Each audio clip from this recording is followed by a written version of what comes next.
Mr. Ram, can we start? You're good to go, sir.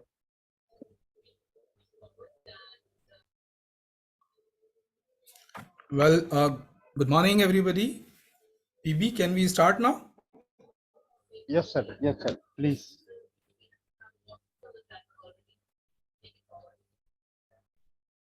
We are good to go, sir. Thank you very much. Thank you. Skill Council for Green Jobs has been organizing a series of webinars on the occasion of Azadi ka Amrit Mahotsav.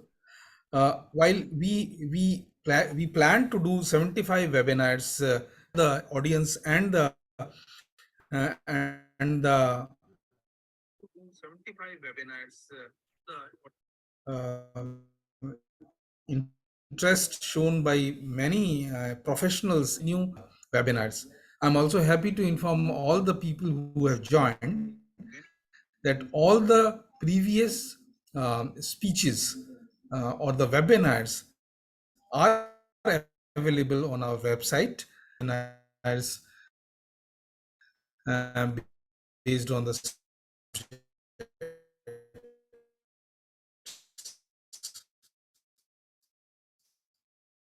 I'm happy all of us we consider as one of the most important things typically for our country is concerned and as a globe is concerned, and that is sustainable waste management.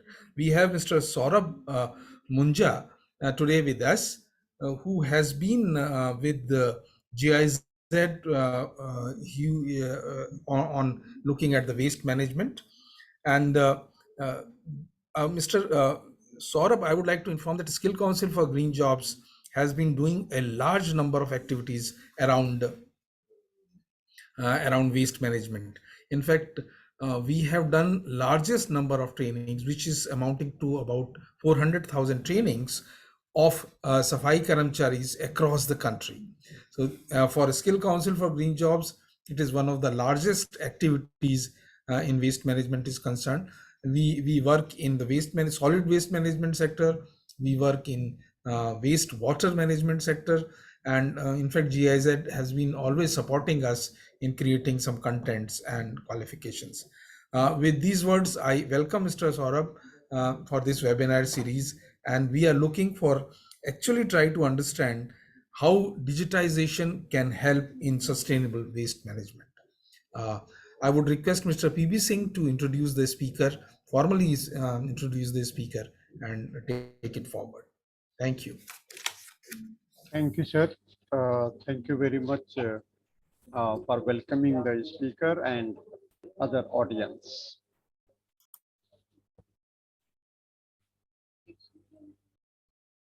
Good afternoon, everyone. I'll welcome you all to the 96th series of the webinar. Skill Council for Green Jobs is organizing a series of webinars to celebrate Azadi ka Amrit Mahotsav as a part of India's celebration of 75 years of independence. In this series, SCGJ is inviting eminent and learned speakers in different sectors on sustainable development, renewable energy, and waste management so as to deepen the understanding of recent development in these sectors. The first in the series was launched on 24th September 2021. Today we have Mr. Sourabh Manuja, a very experienced learned distinguished speaker who will be sharing his expertise and experience on role of digitalization in sustainable waste management. I would like to share a brief profile with all of you. Mr. Sourabh Manuja, currently working as a waste management advisor at GIZ India, primarily responsible for conceptualizing projects and monitoring their implementation to fulfill its objective in a resources efficient and time-bound manner. Mr. Sourabh Manuja, having more than 18 years of work experience in the field of research, education, and consulting. He is an expert in solid waste management domain and well renowned for his contribution in the hacking domain amongst the media. He did many first of its kinds of projects ranging from development of digital portal for monitoring operations of material recovery facility for um, MOUH, emission modeling from solid waste sector for the country for Ministry of Environment, Forest and Climate Change, is study documentation for dump site remediations projects in India, waste management audits and performance audits of mechanized road sweeping operations on site waste characterization studies, formulation of work plans to reduce short lives climate pollutants from waste management activities, and many more. He was also awarded gold medal by the Honorable President of India for his overall academic performance in post-graduation from top ranks university of the country, Jamia Millia Islamia. He has also been an adjunct faculty at Indian Institute of Forest Management, Bhopal, and Terry School of Advanced Study, and taught students of the master's program. Mr. Manuja has published 39 research papers in various journals, seminars, and conferences, and had written numerous newspapers and magazine articles. He has also authored chapters in 7 different books. Now I would like to request Mr. Sourabh Manuja to start the presentation. Over to you, Sourabh. At the onset, thank you, PB Singh ji, and thank you, Dr. Saxena, for having us here. I'll be sharing my screen, taking you all through a presentation talking about how digitalization and waste management are making turn waste management into sustainable waste management. Welcome all, and I'm happy to share my screen.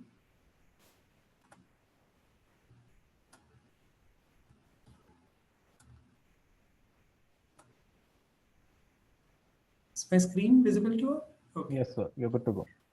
Okay, thanks. So my topic is role of digitalization.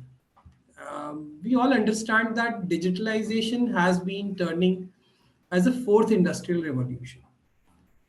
We already started from 2011 onwards. The digitalization domain started taking a boom. We see digitalization everywhere. Nowadays, even in waste management streams, we have seen digitalization going on tracking vehicles that roam around in our city through GIS, GPS systems, tracking where it has gone, what time it has waited, at what time it came back, what was the speed of it, how much time it has spent at a transfer station and all. But there was a need felt, particularly after 2016 waste management rules, that material recovery facilities should be established throughout the cities.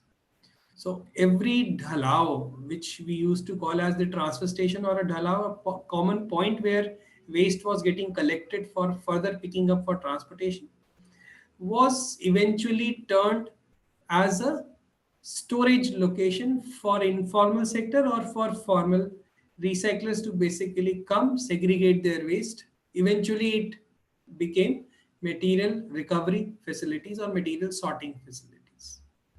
Every village panchayat and city administrator was required to have material recovery facilities in the city so that more and more materials can be routed back to circular economy chain. I'll be talking more in detail what we did in our project and how it is going to impact. Talking about sustainable waste management, it basically employs few principles. You need to have feedback loops. Whatever you do, you have to have feedback to improvise it. It should focus on processes, whatever processes you are doing, so that your process can be optimized. You need to be adaptable. So something that is adaptable, you get a feedback in the process and you are able to change. And the intention is that more and more waste gets diverted from disposal to processing routes and to recycling routes. That's sustainable waste management.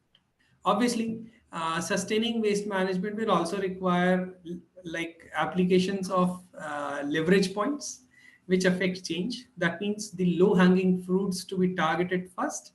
Thereafter, you look at the far fruits. Definition has been taken from author Jeffrey, who wrote these beautiful lines of how sustainable waste management should. There are two major challenges.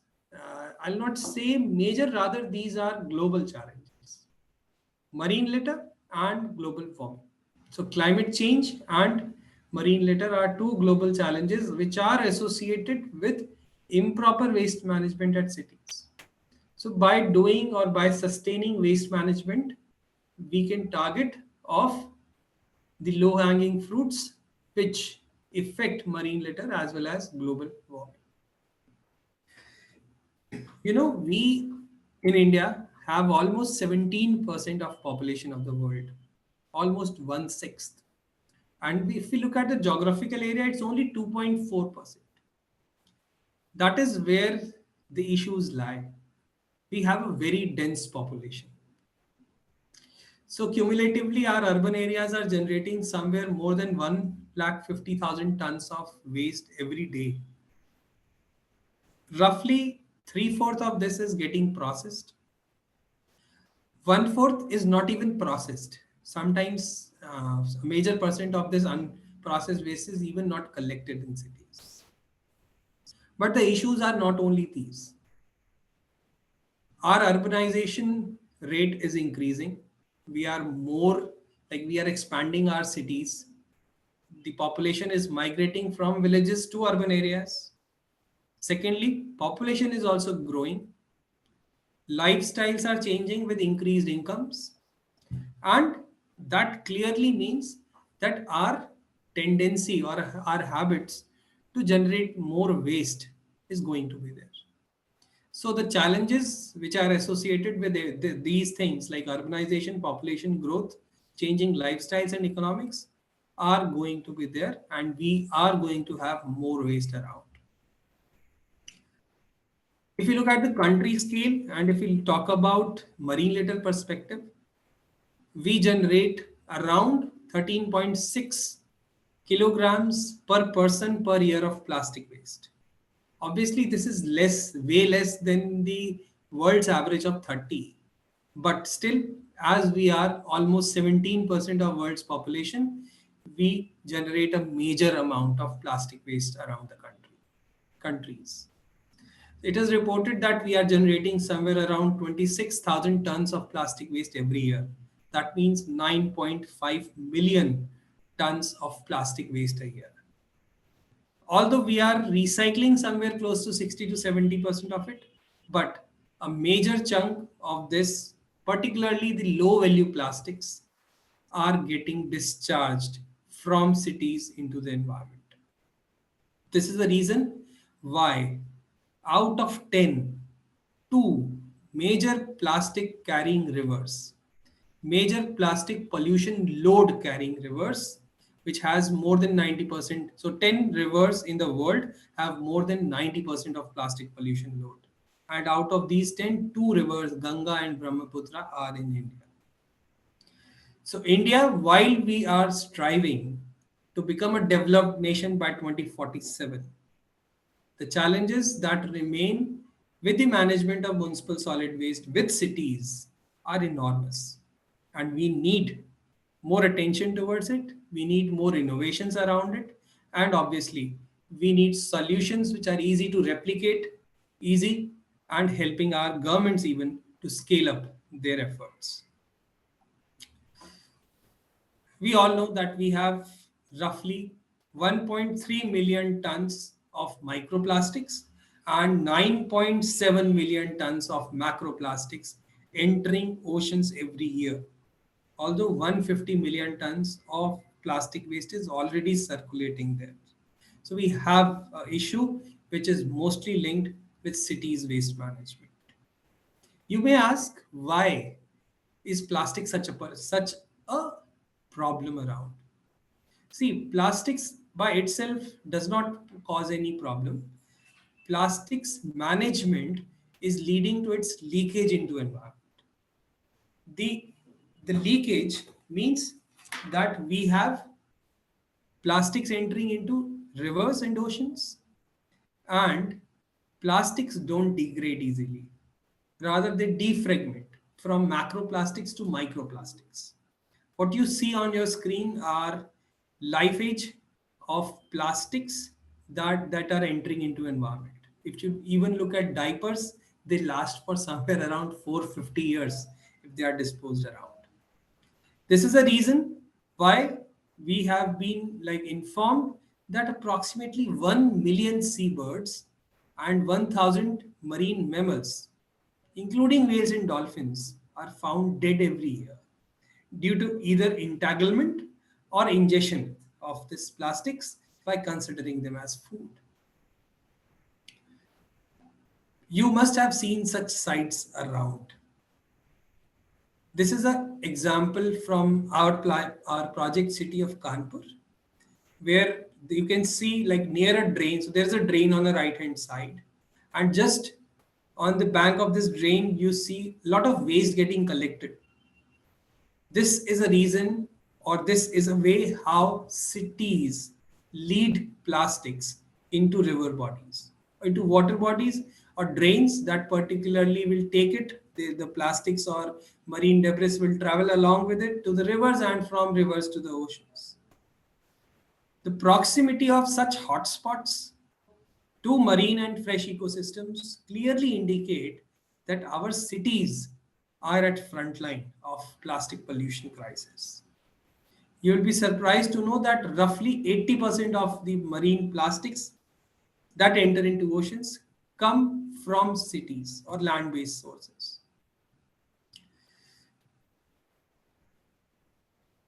So making it very clear that by reducing plastic from entering marine environment, we need to target and help cities manage its waste appropriately. Looking at the second global issue, which is global warming. So greenhouse gases, if we look at it, roughly 1% of greenhouse gas emissions from India is generated only from solid waste disposal sites. Although you may like see it as 1%, but it is as high as 16,000 gigagrams carbon dioxide equivalent of emissions. And this was also reported few years back in 2016.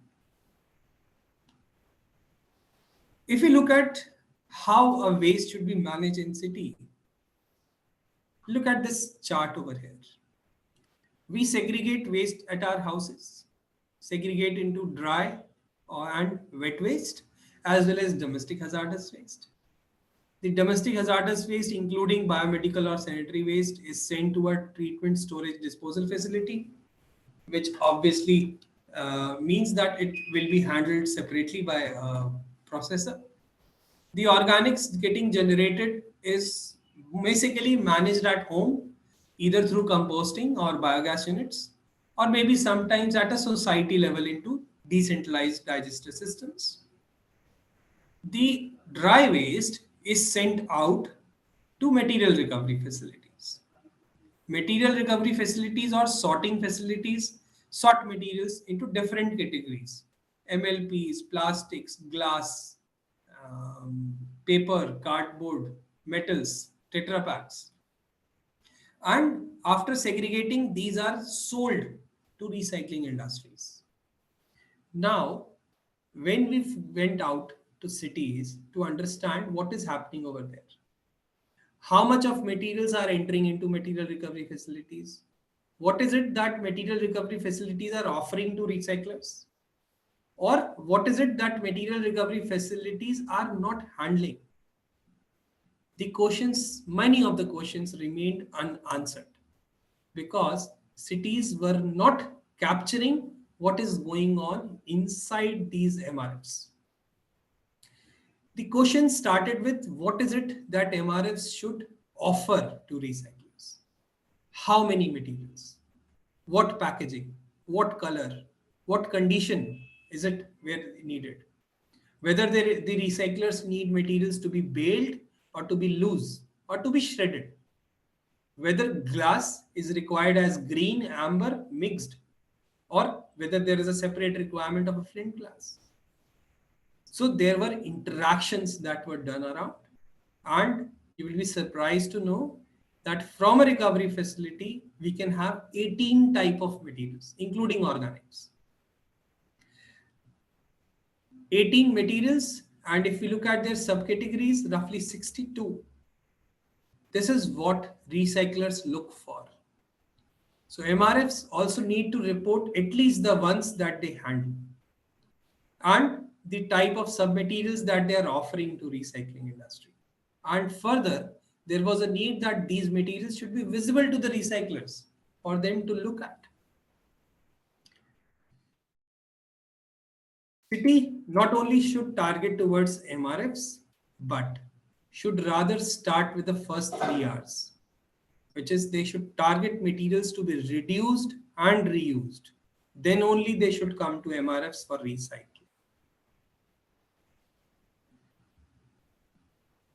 For a city, like how much of dry waste is available in city MRF? Not mostly cities like don't have a record on a per day basis what was going on. What is the amount of dry waste that was diverted for energy recovery or recycling in a particular week or at a particular day? Mostly cities don't know.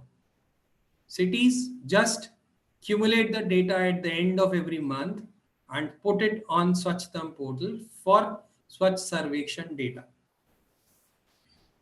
And a particular question or interesting question was, what type of materials a particular city MRF is not handling? For example, there can be a material recovery facility which is only interested in high value recyclables like HDPE. Is least interested toward LDPE or thermocol, you see, or polystyrene. So there should be a system where we can track everything. A possible approach for improving waste management is to identify gaps, weaknesses that are linked with garbage hotspots or garbage vulnerable points, strategizing our services in a way that most of the materials are collected, source segregation is done, and waste is appropriately handed over to the collectors. Material is brought to the processing units or the MRFs, and there are forward linkages for the collected segregated materials. What if your city MRF is functioning very well, coming out with LDPE, polystyrene, jute, banana fiber and stems, but you don't have a recycler who needs these materials around? Ultimately, MRF will lose its interest in handling such materials.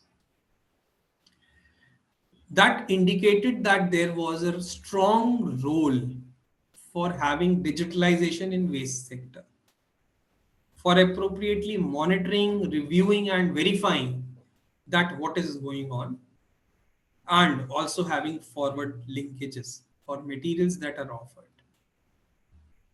So this is a possible, what you see is what we did. You see on your right is a chart of Kochi. The red ones are the hotspots. The hotspots were linked with backwaters. There were a lot of leakages from these hotspots into backwaters, which were ultimately taking this to the marine environment. So there was a need to have appropriate linkages, appropriate waste material collection, and a digital monitoring platform as well. We all know this, like the industrial revolution that has gone around. We started from 1784 when mechanization and factory systems came in. 1870 when there was a second evolution around electrification and petroleum. Third, in 1969, when the focus was more on automation of processes. We all saw how cellular phones came in, internet came around, e-commerce became common. And from 2021 onwards, the fourth industrial revolution, which is focusing on digitalizing everything, where you can integrate your digital, physical, and biological innovations. You can see everything around. And there was a need felt to have this fourth industrial revolution in waste management sector. There are basically three pillars when we say digitalization in waste management. First is digitalization and integration of vertical and horizontal value chains. If we look at waste management, monitoring segregation levels is needed, collection of segregated waste from generators, and further tracking how is it transported for appropriate processing units is to be closely looked at. So this is what we are saying, horizontal and vertical value chains being integrated. Second is digitization of products and service offerings, marking attendance of sanitation staff, performance of processing units, even performance of MRFs for that sake. Quantities that are handled and processed every day that are very strongly linked with the second pillar. Third is digital business models and customer access. So linking materials offered from processing units with the markets. That is for easy offtake. And markets also can be assessed from these processing units so that they can identify their buyers. So why digitization again? So if municipal solid waste is appropriately monitored by a digital mechanism for segregation, collection, transportation, treatment, and offtake, cities' waste management will be entirely different. Our global issues can also be addressed much more impactfully. Secondly, efficiency of existing management systems and processes could be increased with rigorous monitoring, review, and verification mechanisms in place, which is only possible through digitalization as well as capacities of stakeholders around waste sector to use these digital systems. Era of Industry 4.0 provide us with ample opportunities to improvise and inbuild its circular economy principles in our day-to-day activities. So with all these, a digital platform to help monitor and make materials available for recyclers was envisaged. Now you may ask how this came in. So we were thinking of a process that is easy to replicate, uniform, transparent. Uh, Even McKinsey and company had said at some point that digitizing processes and making organizational changes can help government enhance services, save money, and improve citizens' quality of life.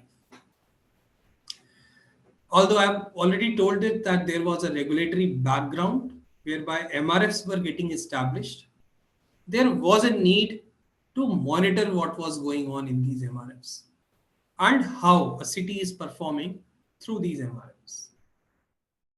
So we looked at the solution. So this is an outlay of the project from where we assisted Ministry of Housing and Urban Affairs in coming up with a digital solution. The project is called Cities Combating Plastic Entering Marine Environment.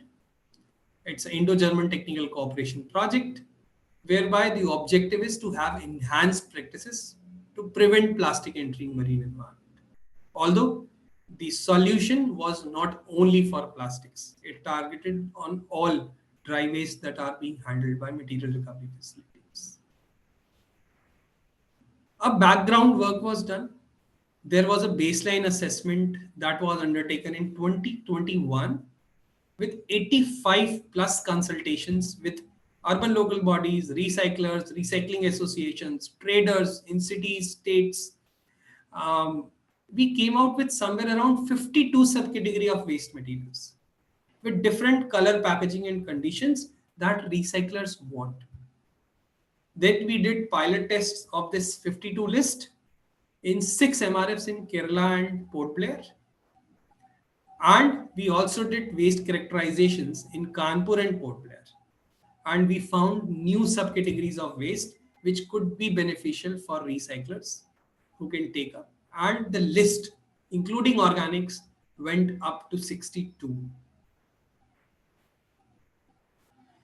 This is what solution looks like. You can all access through the link https sansadhan.sbmurban.org. This is on Mahua's server now. The portal is live, although it is currently at a pilot scale only for 8 cities. We are in the process of integrating this with the existing Swachhatam portal, which cities use to report their data. And it will be live for 100 plus cities very shortly.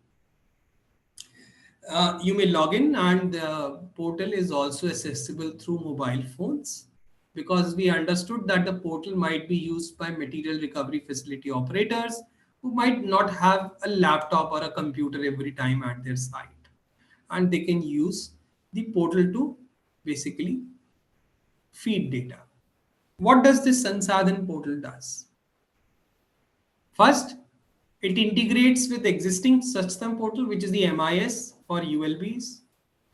It provides an opportunity for cities to showcase their performance, what is going on at MRFs. It is also an exchange portal between cities and recyclers. So basically an interface between city MRFs and recycling or company or traders. It also helps states to look at what is going on in cities or their MRFs. At national level, it helps national level to understand what is going around the states, even go into deep or narrow down their search into what is going in different cities. Now, if we talk about how many category of materials are there, as I told you, there are 68, 14 type of plastics, 9 type of paper and cardboard, even glass. There are 5 type of glasses. You must be surprised to understand this, that a glass recycler that recycles clear glass is not interested to take green glass, or the one who's recycling green glass is not interested to take amber color glass. The requirements for raw material for these recyclers are different. What does this portal do? So basically the 5 balls that you see in the flowchart on your right, in the red box, available stocks in MRF is what the portal makes available for recyclers to look at. Secondly, on the all 4 balls in green, blue, yellow and orange is what states, cities and national levels see. Even the MRF sees what is going on at their level. How much of material was sent out for recycling, sent out for waste to energy, sent out for road construction, or sent out for disposal or self-utilization is reported from the portal via MRFs. And this data cumulatively on everyday basis is made available for different stakeholders to look at. See, I'm taking you through a dashboard. If a MRF signs in, what does he see? At the onset, the first chart, whereby he can see what is the balance available in his stock, how much he has sent for energy recovery, what he has sent for disposal, what he has sent for recycling, and fifth, what he has diverted for road construction. Because normally in many states and cities, plastics is getting diverted for road constructions along with mortar. Once the MRF clicks on this pie chart, he sees a second chart, which is performance of different materials. You see over here what was sent out for recycling, disposal or energy recovery, and as well as available stocks for different materials. So as a city administrator, I can see my MRF is dealing in what materials. Suppose my MRF was not dealing with maybe paper and cardboard. So I can clearly identify it through this chart. And if I click on any of the materials down there, I get a deep dive into that material. For example, now I have clicked on plastics. What you see over here is that most of the trade that is happening in plastics is PET, clear indication that city MRF is only targeting on high value recyclables, and he's not looking at LDP, HDP, or any other material that could be recycled by him. Now, if we want to look at the trend of different materials, I can look at the line charts. The line charts as output of the portal also indicates what was going on in previous months. I can even look, so you can look that the plastics went up to 72 tons in April month. So 72 tons of plastics were sent for recycling in month of April. It was 11 tons in March and way below that a month before. So you can look at the trends to identify what is going on over there. And the trends can not only be for recycling, material in stock, material sent out for disposal, or material sent out for energy recovery as well. And if we want to take a deep dive into submaterials, the buttons below allow us to look at such trends identically. Now, you may ask what is going on at the company level. What if a company recycler signs in what or how he sees his material? What you see on the screen is a dashboard of a company who has searched for material. In step 1, he was looking for plastic, paper, and textile. In step 2, he clearly said that he just want to look at polypropylene or polystyrene. So both his materials which he were looking at were like updated, and on the below you see state-wise available stock. State-wise available stock allows him to see what is the quantity of material available in different states. Since the portal is only for 8 cities, you see only some states in the list. So he can go on a particular state, like for example, he can go in Goa, then he can click on the ULB who's offering this material, then he can click on the MRF who's offering this material and send an inquiry. Once he sends an inquiry, he gets to know the email ID and mobile number of this MRF to whom he can contact after sending an inquiry. The MRF on the other side will also get his contact details on the same inquiry tab, that this is the recycler who is looking for material and has contacted you. So he can also call him back. So the transactions happen offline, not on this portal, but the portal allows that transaction to happen, makes the materials available. And if the recycler wants an acknowledgement certificate from the city that the trade has happened from their MRF, that can also be provided through this portal. Basically looking at future EPR implications where cities and companies can all benefit. So basically there are different user groups with different role and responsibilities. National level monitors performance, helps states to identify strategies. State level again monitors performance of their state ULBs and help them identify strategies, even can enter into MOUs with different recycling associations or recyclers, or can make much better bylaws or state bylaws. ULBs monitor performance of different MRFs under their jurisdiction. For example, Port Blair has 13 MRFs under them. So Port Blair can look at what is going on in the city. They can narrow down their search what is going on in a particular MRF. They can also compare two MRFs and see what is going on between both. As well as ULBs are the ones who also issue that acknowledgement certificate to recyclers. What does MRF does? MRF feeds data of what amount of waste came in, what amount of waste got processed. Then what is it that was made available for recycling today? How much of this material is diverted into different trajectories? Like how much of this was diverted for disposal, sent out for energy recovery, sent out for recycling, or was sent out for road construction. And what is the stock available? The stock that he shows available is available for companies to see and basically contact these MRFs for making transactions. That is how we say the time has come where we need to change from a stone age to a digital age, from Flintstones to Jetsons. Thank you. I'm open to questions. Yeah. Uh, Thank you, Sourabh. Uh, Mr. Ram, can you give rights to audience for any question?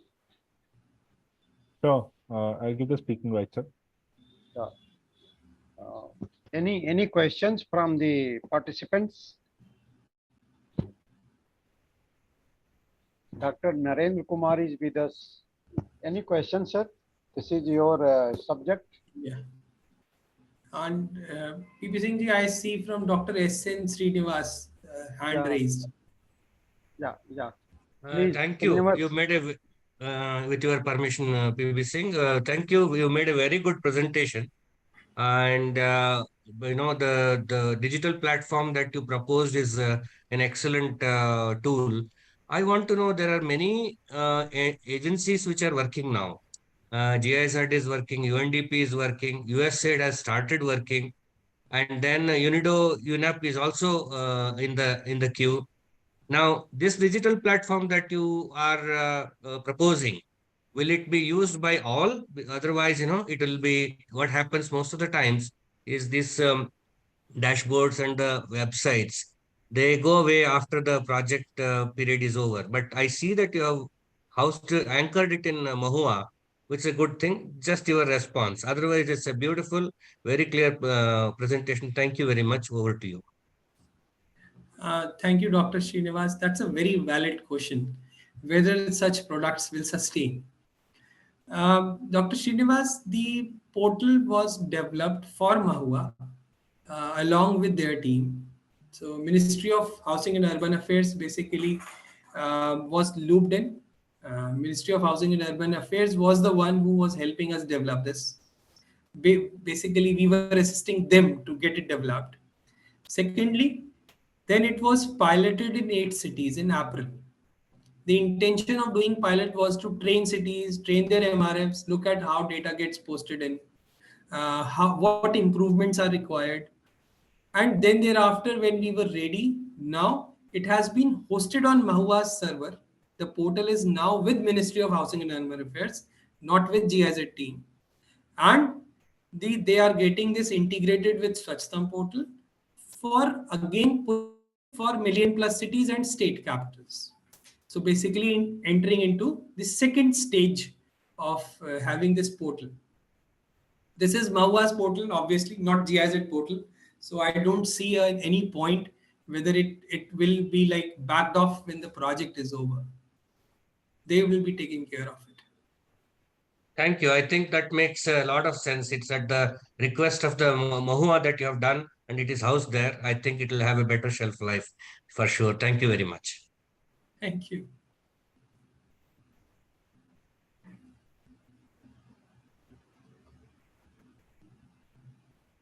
PB Singh ji, I can't hear you.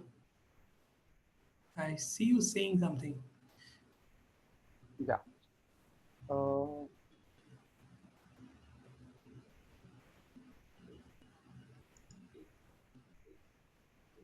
Maybe you were on mute. Yeah.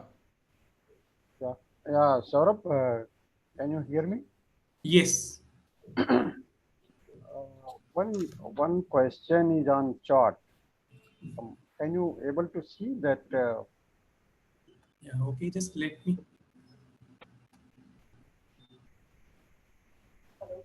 How can RRR centers be leveraged? Its role of digitalization in sustaining waste management. Yeah. How is it being planned to be incorporated in Swachhtam portal? Okay, good question from Srishti. So I'll answer the second part first. When you say is this integrated with Swachhatam portal? So if we look at the existing systems, every ULB feeds in data between 1st and 5th of every month, how much amount of waste they have put into recycling, how much amount of dry waste was handled by MRFs. This is, or how much amount of plastic, glass, metals were handled by MRF, and how much of this basically went into recycling. Now this portal is feeded by city at end of every month. This portal will allow that entry to come from MRFs. At the end of the month, all the data from MRFs will be accumulated at city level and will be pushed through APIs into Swachhatam portal. Remember, both the portals will be interlinked. The cities and states will not have a separate login ID for using this portal. Rather, their IDs of Swachhatam portal will be the ones which will be getting used to log in into this. But the data will come from a level below from MRFs. So this is basically allowing lesser work for a city and pushing their work to go into the source, that is from the MRFs. MRFs feed data every day. At the end of the month, the data get pushed onto Swachhatam portal and city automatically sees how much of their materials were getting collected and recycled. So this is how that integration is going to happen. Both the portals are on the same server of Mahua, so there is no point, like there is no conflict around it.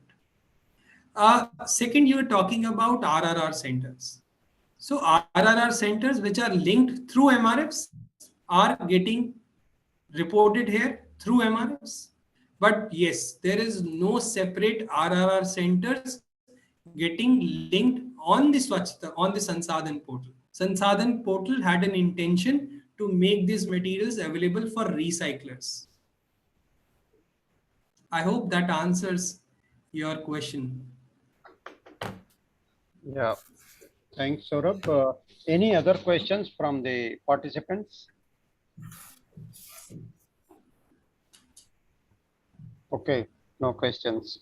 Sir, you want to say something? Yeah, thank you very much, Saurabh. It was really very, very interesting and something which we most of us would not know what is happening in the waste management.